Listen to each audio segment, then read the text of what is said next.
or to realize the connection. For a long time, or at least as a child, I understood like the history of Judaism and then Christianity, and then Islam seemed like this very far away thing. And then I'm like, oh, it's the same story. They just keep on going. Like they just keep on going. And here it is. I'm starting to see this whole like plethora. So I started to continue to do more research, knowledge, and then I went to college and I had majored in religious studies, and that's when I really got to enjoy myself. So I got to visit, I had never gone to mass before, so that was interesting, because I'd been to like Jehovah's Witness stuff, I'd been to Baptist churches, but I'd never been to a mass before. I was like, oh, y'all got like, wow, like we got out here, like great timing.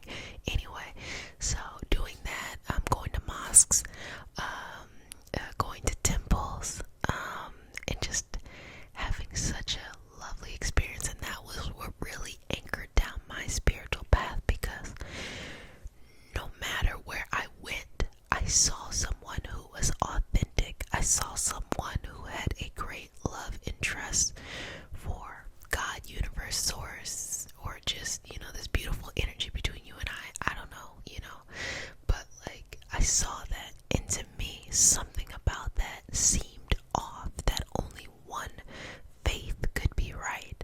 How is that even possible?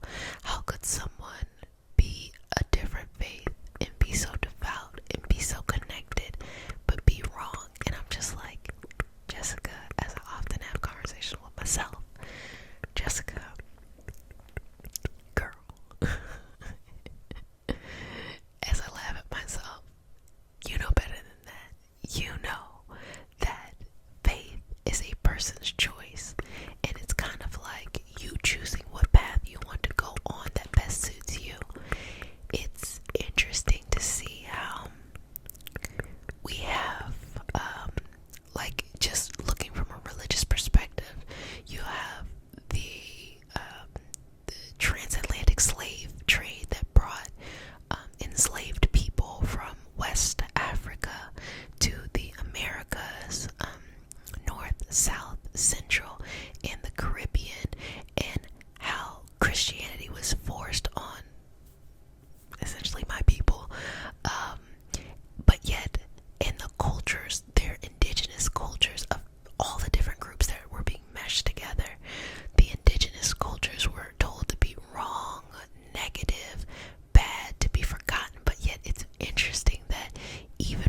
So if it hurts, maybe that's not the faith for you. If it heals, maybe that is. If it seems perfect, I actually don't think that's the faith. If it seems practical, like you can apply it to your everyday life, then go with that. You notice how I didn't tell you which one to choose because that is your business.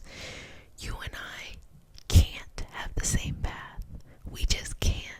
We have too many different experiences, but we can see the beauty in each other's path. And that is what is so lovely and celebratory about surrendering through December. So, as I'm opening you up, it is so that you can look and allow yourself to trust this sense of knowing, this sense of comfort that you are being pulled, whether it is just fate, whether it's something beyond our even comprehension. You are being pulled in the direction of your destiny, so just float with it. Float, float, float, float, float. Float with it. Float with it in the direction that you seek. In your, oh man, I was gonna rhyme. I was like, fuck. I couldn't do it fast enough. I say it to say, with my belief is I'm very mystical. It has been something that I'm most attracted to. The channeling of energy, the understanding or using our very, very old, our oldest history systems, or our oldest connection systems to understand, what is going on, or just experience life in a modern. And to that, I will say that maybe that's where I lie, but it's not one place. I'm a Reiki master teacher, but you're gonna meet a lot of Reiki practitioners. Reiki is very interesting because don't let people fool you. Reiki is a relatively new style of energy healing. It was developed in the late 1800s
just miss you all. Oh my gosh. Reminding y'all about this giveaway. I was like, why can't you remember? So, you're probably sleeping